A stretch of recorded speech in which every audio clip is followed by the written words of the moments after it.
অন্তর্বর্তীকালীন সরকারের যিনি এখন প্রধান দায়িত্বে আছেন ডক্টর মোহাম্মদ ইউনূস ঘোষণা দিয়েছেন গত পরশুদিন আল্লাহর কোরআনের কথা এ বাংলার জমিনে বলার জন্য কোনো সলিমুদ্দির অনুমতির প্রয়োজন নেই।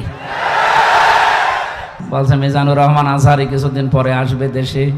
আমি যেহেতু মালয়েশিয়া ছিলাম কিছুদিন, কথা বললাম ভাইয়ের সাথে, বলছে যাব কয়েকদিন পরে, আর একটু শান্ত হোক, কারণ শয়তানরা তো এখনো বসে নেই। মাটির নিচে আমার যে ঘরে নিয়েছিল এ সমস্ত কথা বলতে ওনারা আসার সময় বলেছিল যা যা করলাম বাইরে যে কিছু বলবেন না, এই জন্য আর বলতেও পারছি না, থাক। হ্যাঁ বলে আমি আবার ফের ধরা খাই, আর ধরা খাবো না ইনশাল্লাহ। এখন আর প্রশাসনের ভাইরা বলা লাগছে না, কারণ ওদের এখন না হলেও আমাদের এই অনুষ্ঠানের সমস্যা। কি একটা কায়দা করে রেখেছিল বলেন তো 16 বছর, সেই পাতি নেতা থেকে শুরু করে এসপি ডিসি পর্যন্ত, এমনকি বিনা ভোটের এমপি পর্যন্ত পারমিশন না দিলে হবে না। এবার বিনা ভোটে এমপি হয়ে দেখেন, পিটিএ মেরে ফেলবে মানুষ। এই জন্য প্রশাসনের ভাইরা, এটা আর বললাম না। এই আজকে মনে হয় লালন শাহ ব্রিজ পার হওয়ার সময় মেজর জেনারেল কল দিয়েছিলেন, যিনি এখন দায়িত্বে আছেন। আরে বলছে হুজুর আমির হামজান জি, যেহেতু প্রশাসনে আছে, ডিসিএফআই আছে, গোপনে কথাগুলো বাইরে না বলাই ভালো, তারপরও কিছু বলছি সতর্কের জন্য। উনি বললেন আল্লাহর কোরআনের কথা বলার জন্য এতদিন যারা বাধা দিয়েছে, যদি কোনো জায়গায় বাধা পান আপনি সরাসরি নাম্বার সেভ করে রাখেন, আমারে জানাবেন, ঠ্যাং ভেঙে ফেলব। কিন্তু দুইটা কথা আমাকে জানিয়েছে, বলছে মিজানুর রহমান আজহারি কিছুদিন পরে আসবে দেশে। আমি যেহেতু মালয়েশিয়া ছিলাম কিছুদিন, কথা বললাম ভাইয়ের সাথে, বলছে যাব কয়েকদিন পরে, আর একটু শান্ত হোক, কারণ শয়তানরা তো এখনো বসে নেই। আমি বাইরে গিয়েছিলাম সিঙ্গাপুর, মালয়েশিয়া, ওরা আমার বিরুদ্ধেও ষড়যন্ত্র এখনো চালাচ্ছে, কারণ এরা দেখছে এ তো ঝামেলা থাকলে আমাদের পিঠের চামড়া জনগণ তুলে ফেলবে। অনেক দুইটা কথা জানিয়েছে, আমি জাতির উদ্দেশ্যে বলছি, যেহেতু এটা রেকর্ড হচ্ছে, কালকে সারা দেশে ছড়িয়ে যাবে। অন্তর্বর্তীকালীন সরকারের যিনি এখন প্রধান দায়িত্বে আছেন ডক্টর মোহাম্মদ ইউনূস ঘোষণা দিয়েছেন গত পরশুদিন আল্লাহর কোরআনের কথা এ বাংলার জমিনে বলার জন্য কোনো সলিমুদ্দির অনুমতির প্রয়োজন নেই। সুতরাং আলহামদুলিল্লাহ আমরা মুক্ত বাতাসে, মুক্ত কণ্ঠ দিয়ে আল্লাহর কোরআনের কথা মানুষদেরকে শোনাতে পারবো। জেলখানার ভেতরেও আমার কথা বলতে দিত না, আমারে আর মাওলানা মামুনুল হককে, অথচ আপনারা চুপ করে থাকবে। ঈদের নামাজও পড়তে দেয়। একটা হিন্দু পেয়েছিলাম জেলার আর সোফার, ও তো আর আলেম সালেম বোঝে না, ওর কাছে সব সমান। উনি জানিয়েছে যে তাফসির মাহফিল যারা করে, কোরআনের অনুষ্ঠানগুলো কমিটিকে আপনি আগে থেকেই বলে দেবেন। এই যে আমি এই ভাইকে ছিল সাথে, মৌলানা হোসাইন ও শুনছিল, কমিটিকে বলবেন যে মহিলা প্যান্ডেল যেন একটু আলাদা করে, ওখানে যেন কোনো পুরুষ মানুষ না যায়।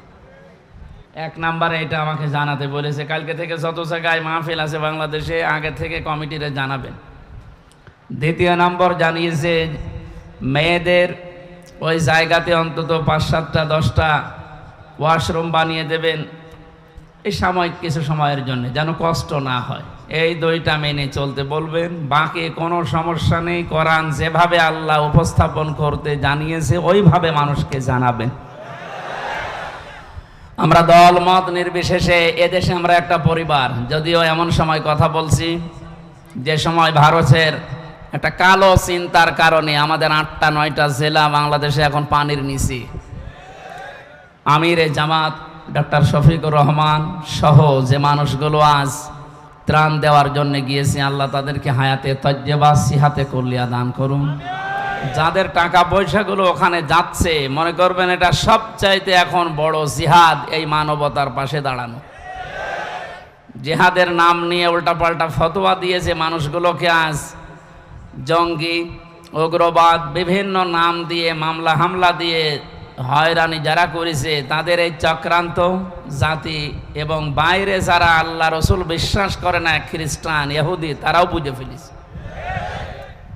কাউন্টার টেররিজম নামে যে বিভাগটা ছিল, এরা আন্দাজে ভালো মানুষ বাড়ি থেকে ধরে এ বোমা বাড়িয়েছি, এ জঙ্গি, এই নাম দিয়ে, বিশেষ করে যে মনিরুল, এটা একটা টাটকা নির্ভেজাল শয়তান।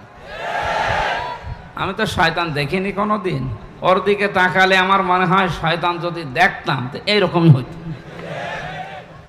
মাটির নিচে আমার যে ঘরে নিয়েছিল, এ সমস্ত কথা বলতে ওনারা আসার সময় বলেছিল, যা যা করলাম বাইরে যে কিছু বলবেন না, এই জন্য আর বলতেও পারছি না, থাক। হ্যাঁ, বলে আমি আবার ফের ধরা খাই, আর ধরা খাবো না ইনশাল্লাহ।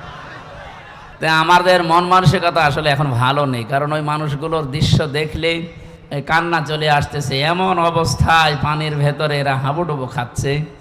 এমনকি এ দেশটা দ্বিতীয়বার আমাদেরকে মুক্ত বাতাসে কথা বলার জন্যে, মুক্ত পরিবেশে বের হওয়ার জন্যে, ওপেনভাবে আল্লাহর কোরআনের কথাগুলো ময়দানে নিয়ে আসার জন্য যারা জীবন দিয়ে গেল, যে কয়েকজনের নাম বললাম, আল্লাহ প্রত্যেককে যেন শাহাদতের সুউচ্চ মর্যাদা দান করেন।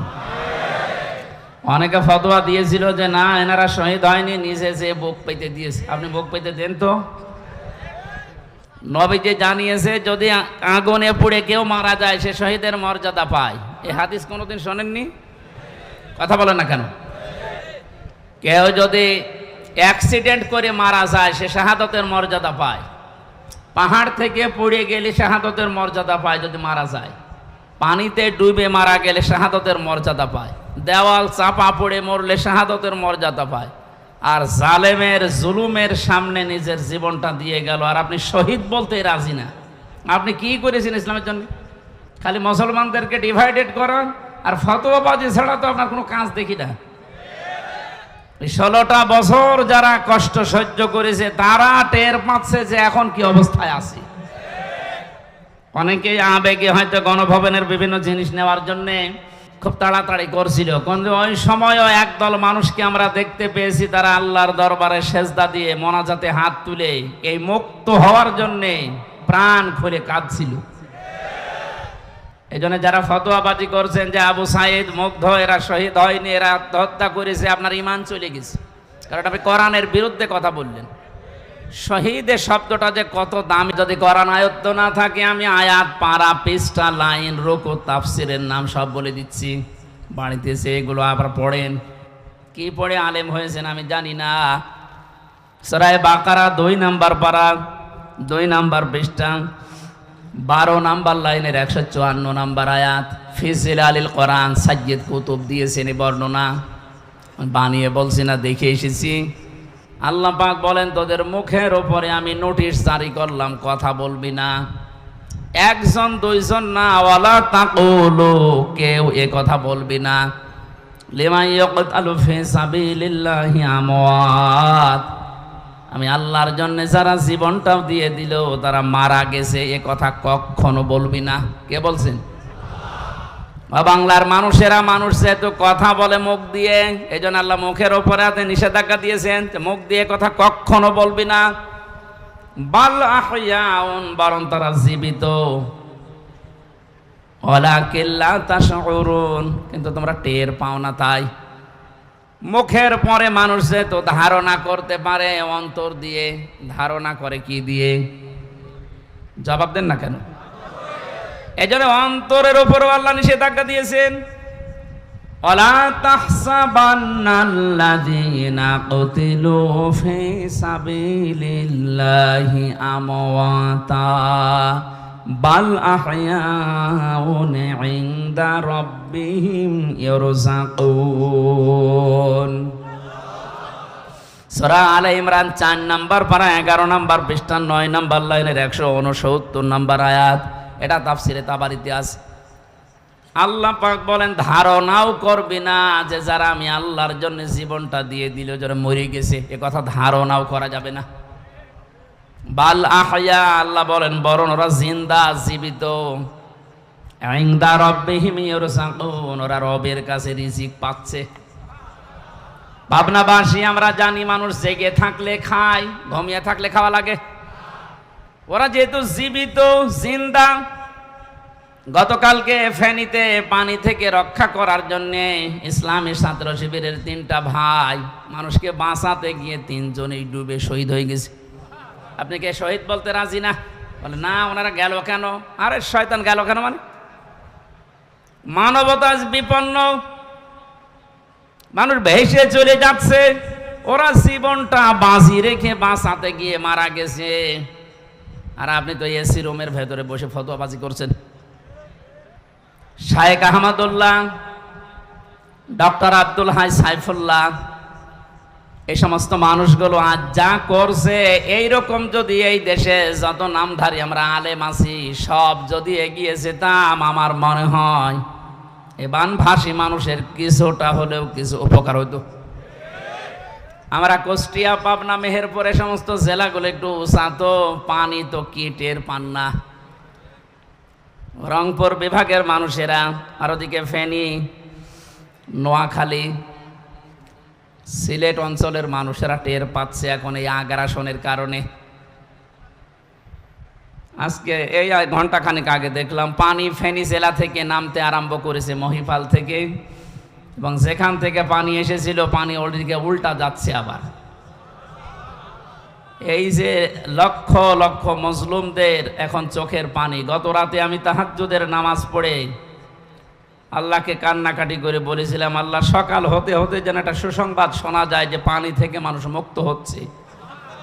দোয়া আমার মনে হয় এই পাবনা জেলায় পার হতে হতে দোয়া কবুল হয়ে গেছে, কারণ নবীজি জানিয়েছেন ইত্তাকি দাওয়াতাল মাজলুম, মজলুমের বরদোয়া থেকে নিজেকে বাঁচিয়ে রাখবা।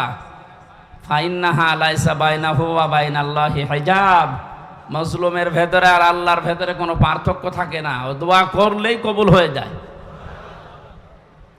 এই জন্য মজলুমের চোখের পানি যত পড়ছে, আল্লাহ রাব্বুল আলামিন আমার মনে হয় দোয়া কবুল করে এই বানভাসী মানুষদের দুঃখ কষ্ট লাঘব করছে। ইতিহাস যেটা পড়েছি, ফেরাউন ধ্বংস হওয়ার পর এবং হস্তি বাহিনীর যে নাম শুনি আমরা, কাবা ঘর ভাঙতে এসেছিল, পৃথিবীর বড় বড় জালেম দুনিয়ায় যারা বিদায় নিয়েছে, এরা বিদায় নেওয়ার পরে কয়েকটা চিহ্ন নিদর্শন পৃথিবীর মানুষ দেখেছে। তার ভেতরে এই বৃষ্টি একটা, পানি একটা, বন্যা একটা, যাই বলেন, এগুলো একদিন, 2 দিন, 5 দিন, 40 দিন একাধারে স্থায়ী হওয়ার কারণে ওই এলাকাকে আল্লাহ এমন ভাবে উর্বর করে দিয়েছে, ওদের অভাব অনটন আল্লাহ ওইটার কারণে দূর করে দিয়েছে।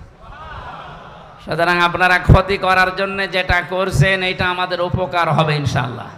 আজকে এই যে নাটোর থেকে আমার সাথে এক ভাই উঠলো, কি মাওলানা মোজাম্মেল হক, উনি আসার সময় বলছিল আমারে রেখেছিল জেলখানার ফাঁসির কন্ডেম সেলের ভেতরে। আমি যে 3 বছর ছিলাম, আমার সাধারণভাবে দেয়নি, ওই ঘরের ভেতরে 24 ঘন্টা তালা লাগানো। উনি বলছিল ভাই আপনার উপকার হয়েছে, কারণ ওয়ার্ডে থাকতে দিলে সারাদিন এই গল্প স্বল্প সময় কেটে যেত। আপনি যেহেতু সময় পেয়েছিলেন, একটু পড়াশোনা করতে পেরেছেন, আলাদা একটা এবাদত করে স্বাদ পেয়েছেন। আসলেও ঠিক, ওরা চেয়েছিল আমারে কষ্ট দিতে, যোগাযোগ বিচ্ছিন্ন করে। আল্লাহ আমারে কোরআনে কারিমের সাথে সম্পর্ক তৈরি করার জন্য সময়টা আমাকে উপহার দিয়েছে।